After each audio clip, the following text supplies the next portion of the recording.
Now, there are tactically some surprises, which I'll get into, but the concept we're talking about here is, what will make silver's price reflect its true global demand? And we're in the middle of it right now. It's happening right now.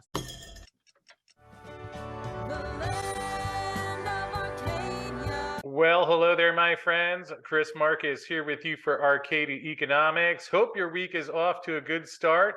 And fortunately, it is time for Vince Lanci's Silver Report this week, where he digs into what it takes for silver to actually reflect its true value in this market. Obviously, we hear of the factors of why silver would theoretically rise in price. And today, Vince is going to dig into what it takes to actually get there. So with that said, here is Vince the Professor Lanci. Today, we'd like to talk about the question that's on the screen there. That's a question that I get asked frequently by stackers. That's not the question I get asked by speculators or futures traders, of which I'm in both camps. The question that futures traders ask is, which way is it going? But stackers and investors or owners or holders, they are more interested in a marketplace that reflects the true supply and demand metrics that underlie the actual commodity itself. So we're going to talk about that today. Before we do that, I want to quickly go through last week's behavior. I'm not putting the screens up today for that, but I'm going to, because it wasn't monumental. In the Commitment of Traders report, the speculative shorts added about 890 contracts, and the speculative longs took off about 1,200, 1,300 contracts. And that is consistent with the behavior of the market. The futures were a little bit lower on the week for the 5 days discussed. So there's nothing monumental there. What you want to look for in that is you'd like to see about 3 or 4 weeks of that where the shorts get shorter, speculative shorts. The shorts get shorter, the longs get less long, and the market doesn't really drop too much. So it was weaker for those 5 days, but it wasn't, horrendously weaker. You get that, and then after about a month of that, you'll have a nice little base of rocket fuel to push the market higher if there's another reason. So silver's going up because it's being bought. The shorts will give it a little bit extra momentum. But right now, I wouldn't put too much into it. I will say this though, behaviorally. Gold's getting all the attention, gold's getting all the news right now, and gold had the big performance last week, and silver kind of languished, except for the last 2 days. And that's not unexpected, because when you look at how both metals came off the lows coming in out of November, silver led, as it should do. Silver leads when there's flows into the market. Gold is continuing to be bought now while silver is not. And in the past, this always ends badly. Doesn't have to end badly, but it usually ends badly when people run out of money. But I will say this, what's different now is rarely do I see gold follow silver as it has and then overtake it. So on Friday, I said, before gold went up to 1923, 1925, I said on Twitter that at this point, because gold had moved a lot and silver had just kind of stuck around 24, at this point, for the next leg higher in gold, silver has to break away from 24. And a couple hours later, we got lucky. Gold broke away from 19. Gold had broken away from 19 a couple of times, but silver never broke away from 24.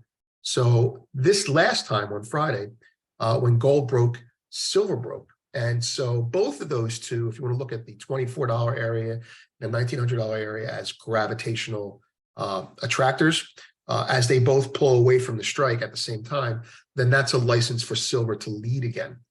So we want to look for that next week. As long as we're above 24, we'll remain above 24, right? So let's move on to the actual topic that I want to talk about. And the reason I'm talking about this again today is because it's an ongoing story that just keeps unfolding the way I think it will. Now, there are tactically some surprises, which I'll get into, but the concept we're talking about here is, what will make silver's price reflect its true global demand? And we're in the middle of it right now. It's happening right now. So let's go through that.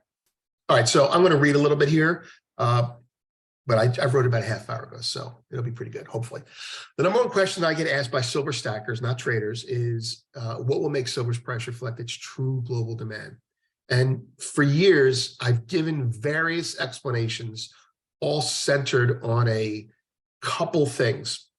And we'll get to those things in a second, but I'll give you an idea of how long I've been following this. In 2016, I wrote several pieces on this concept, all centered on JP Morgan's silver position.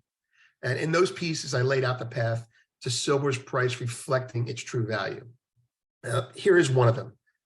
In September 2016, I wrote a piece. This is not a trip down memory lane. What this is I give you an idea of the path that we've been on, and that it's increasingly narrowing in the choices. It's kind of like a chess game. Infinite moves in the beginning, and by the end, if you can only move, it funnels to how the game is going to end. All right, so in 2016, I wrote a post called "When China Complicates Gold, Get Silver Like JPM," and not my best writing, but it was probably some of my best research. And the reason it's important is because people were asking me then, how does JP Morgan stay so short silver futures? And the answer is they're not. They're flat. They're long silver and they're short paper. And the idea there was when they want it to go down, when they get short. When they want it to go up, they get long. But the point is they're taking off and adding to shorts. But the point of that post and the work back then was simply that there were two drivers in 2016 that I noticed, in combination with an education I was getting on futures markets and how exchanges operate, that told me the path to silver being properly priced.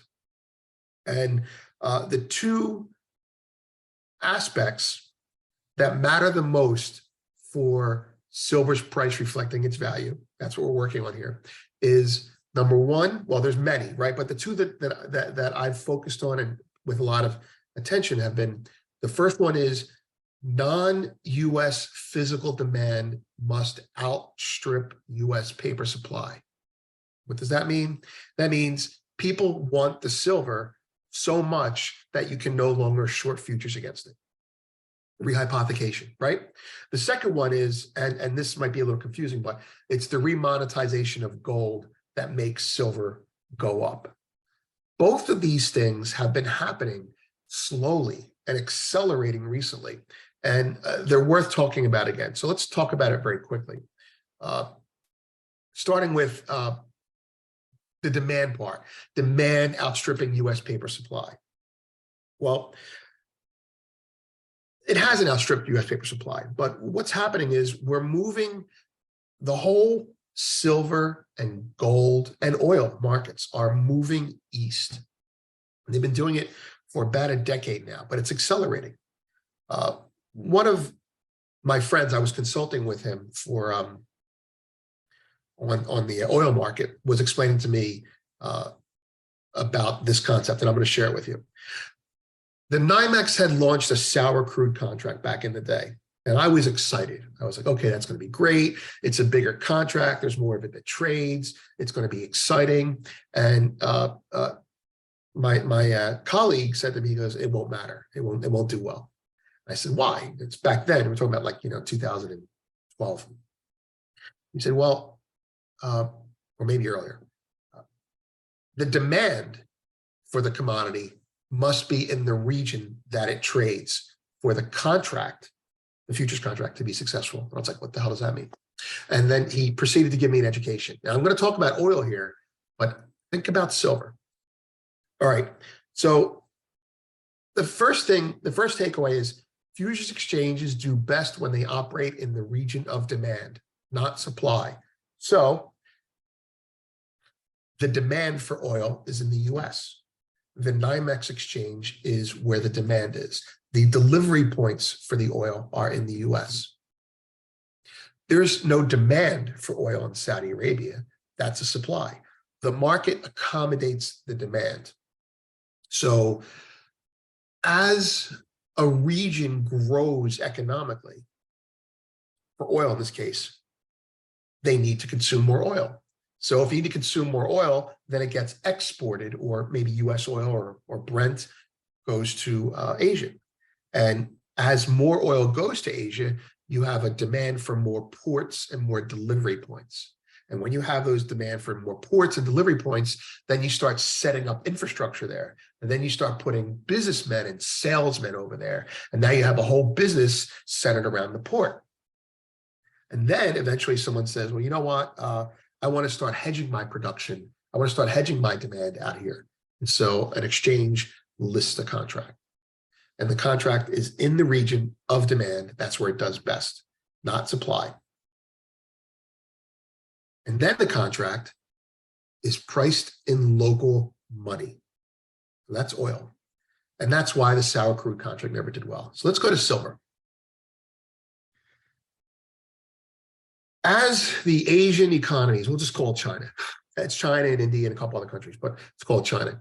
As the Chinese economy grows, the demand for things grows. And one of those things is silver. People have more money. You have a growing middle class. People have more money. They want to invest it in assets, and silver is one of them. So what happens? Well, the silver, all the supply of silver is in the US and London, right? That's where the demand was. But now the demand is in the East. So deliveries start getting taken from there and brought to the East. So the money pulls the silver to the region. What happens? Well, you start having vaults built.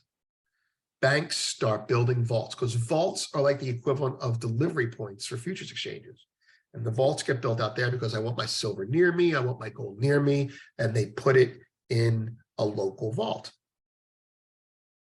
And then the salesmen move there. JP Morgan opens an operation there. They put bankers there, they put salesmen, they start meeting clients and taking in their money and putting it in silver. Many things, but silver is what we're talking about here. Then eventually, we're not there yet, but we're almost there.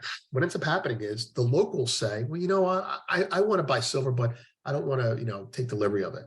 So the Shanghai Exchange or some other exchange creates a contract. Now, first, the contract will be listed in dollars because the dollar is the global money. But eventually, it's going to be listed in the local currency, the yuan, renminbi, however you want to call it. And that's the death of the dollar, but that's another conversation. So as you walk from 2016, when I started paying attention to this, to now, you've seen the demand go east. You've seen the vaults go east. You've seen the futures contracts start to go east. And you've seen the businesses move east. All right. Why is that relevant? Well, the demand will drive the silver to the proper price. The second part of that is the remonetization of gold. Now, it's related to silver directly, not indirectly, but it goes like this. When Grexit and Brexit and the great financial crisis happened, those were signs, and smart people started putting together a plan. And, for example, there were reasons, there are various forces in play now that destroy the flow of physical collateral needed to create futures markets in the West. Okay, Zoltan Pozsar called it crisis of collateral, supply chain issues, mercantilism, Russian sanctions. Put it all together, it means this. It means the world is dividing. There's going to be more than one kind of money used, multipolarity. They don't want to say bipolarity. I guess it's mental illness. But the dollar is no longer there. And one of the fallouts of this is the East, which this all started because the East feels that their asset contributions to the economic pie are undervalued. And that would be commodities. So let's use silver, right? If silver's too low in price, then they're going to complain. And in doing so, they're going to hold their own silver off exchange. They're not going to hedge on the US exchange. They're on strike. The commodities are on strike. And when you can't buy, let's say silver, let's say it's silver that's mined in Indonesia, right? You mine silver in Indonesia, it gets delivered to the COMEX, and then 5,000 people are in the middle of it, making money off of it, scaling up operations. So you've got the spot, you've got the delivery, you've got all this, this is your exiters pyramid, guys, right? This is the commodity, the asset creating the actual model, right? So this is what's going on. The East is the bottom, the West is the top. The West financializes, and the East, creates or pulls out of the ground.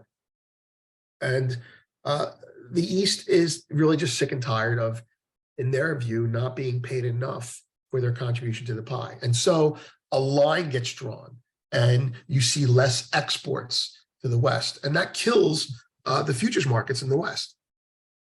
And when you kill the futures markets in the West, between that and Basel III and Russian sanctions and the Ukraine war, you kill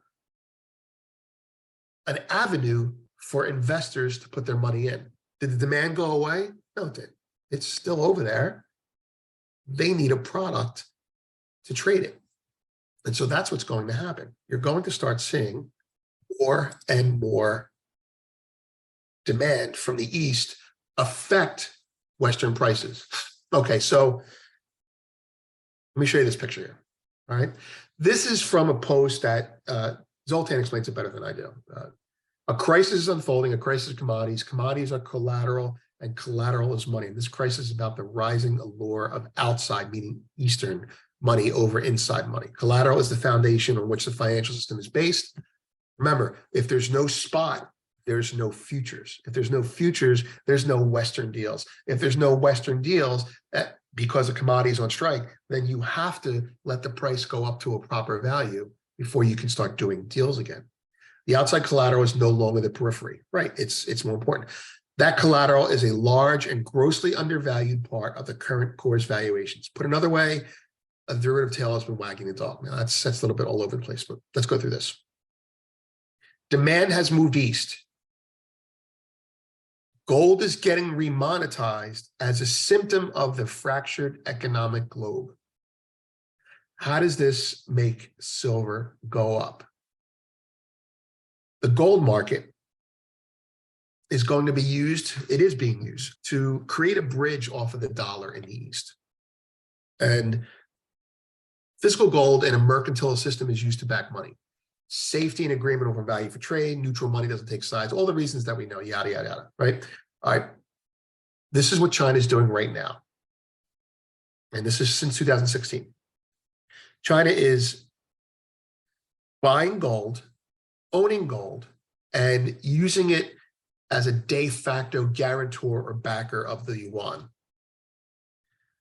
What they're going to do next, and you can take this to the bank, it's not going to happen tomorrow, but what they're going to do next is they're going to use gold as a retail product to start their own local futures business. So the Shanghai Futures Exchange is going to grow in importance, and there's going to be a blockchain type of gold product that gives the billion Chinese people access to buy a gram of gold. That's what's going to happen. And when that happens, the volumes will just dry up here, because if all the volume is there and no one is arbitraging over there, then you're going to just have the volumes grow over here. They're going to make gold a people's gold. What's that going to do to silver? As the physical attributes of commodities are recognized, their utilitarian value becomes more appreciated. So what does that mean? It means that if the bottom of the exiters pyramid is going to get revalued to be worth more, then what are you valuing it on? We were valuing it on all the futures contracts that trade on silver. There's more futures that trade, it gets depressed, et cetera, et cetera. But what are we going to value it on now? Well, if we're going to value it closer to its organic value, what it does for an economy, how it functions as a store of value, then it's no longer a financial asset, it's a real asset. It's going to be valued closer to its occurrence in nature, right? So there's the notes that I wrote on that. Now we'll get to silver itself. When gold is remonetized, which is happening right now, or confiscated, which is what China's kind of doing. They're going to basically give everyone gold locally, but they're going to store it for them. It's going to be confiscated and upsold. You need to own silver. Why?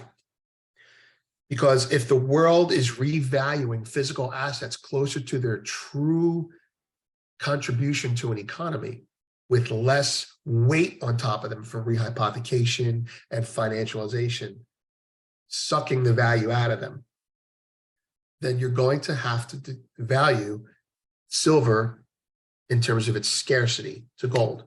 So as gold goes up because of being remonetized, silver goes up because gold is being used for what it's meant to be used for. So if gold goes up because, well, gold's going to go up more. Silver is going to go up because it is a store of value, like gold is. It's also industrially used, and they will never confiscate silver. When this is all over, the ratio of silver to gold is about 77-1 right now, and that is entirely from financialization and central banks gold hoarding. Banks are buying gold. They've been buying gold forever. They don't buy silver. Countries are buying silver now, though. India's buying, China's buying. You're not going to see it advertised, but that's what's going on. As physical becomes more important, the ratio of natural occurrence does likewise. Many investors in silver believe the ratio should stand at 16-1, primarily because there's 16 times more silver in the Earth's crust than gold. The reality is it's probably going to go at least 30 or 40-1. It's not going to happen tomorrow, but it's going to happen. It's an IPO. Here's what I'm talking about. So between 2016 and 2022, I was like, silver will never be money again. Silver will never be money again. In 2022, in October, kind of changed my mind. And there's a whole story in this. I'll unlock it for everyone. But basically, the return of mercantilism, the BRICS countries go on strike. The BRICS basket, India, China, Russia are all buying silver to be part of the basket that they use to create their money. So their money will be partially backed by economic assets, oil, which is, these are hard assets to value, but you have to have them. Russia has to have it. They have to have it, though. If you have it, it's going to go into the new BRICS coin, for lack of a better word. Silver's going to be a big part of that. And if you're using a commodity and you're valuing it more in line with its occurrence, more natural, well, then its price is going to go to a ratio that's more acceptable with gold and silver. This is the money shot, okay? You're India, right? A large buyer of silver already, and will be an advocate of silver being in the new BRICS basket, the new BRICS coin. And further, if any other BRICS country is smart, they will also want to get some silver for that portion of the basket. So I wonder who is taking delivery of all that silver. We know part of it is India. All right, so why not? It's easy to buy, it lasts forever, and it's cheap to store. Finally, there is no way it is being kept out of the basket. Silver is too important as a strategic monetary asset. So every BRICS country in its positioning for the end game in the BRICS basket negotiations with each other starts buying, among other things, silver.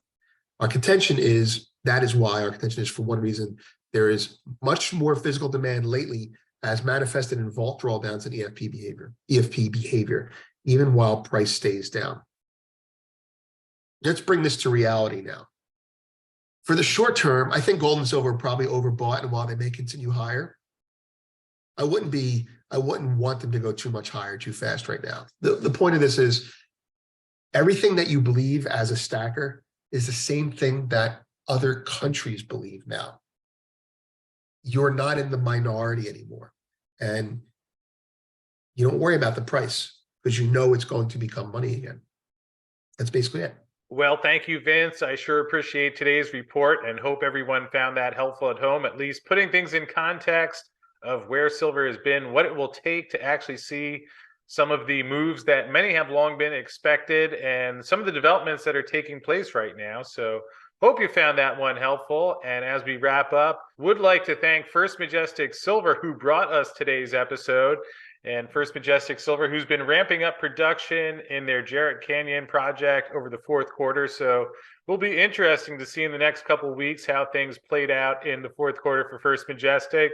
They also did have a couple of transactions that they announced back in December of last year, including the sale of a royalties portfolio to Metalla Royalty and Streaming. That was a $20 million stock transaction where First Majestic sold some royalties to Metalla in exchange for Metalla's shares. That did indeed close a couple of weeks later. And First Majestic also did announce the sale of their La Paria silver mine to Golden Tag Resources in a cash and stock deal. So it's been a busy couple of months for First Majestic, although certainly good couple of months as we've also seen the silver price rise, with First Majestic being one of the companies to benefit from that. And kind of like to thank First Majestic for bringing us today's report with Vince. Going to wrap up for now, but we'll look forward to seeing you again tomorrow.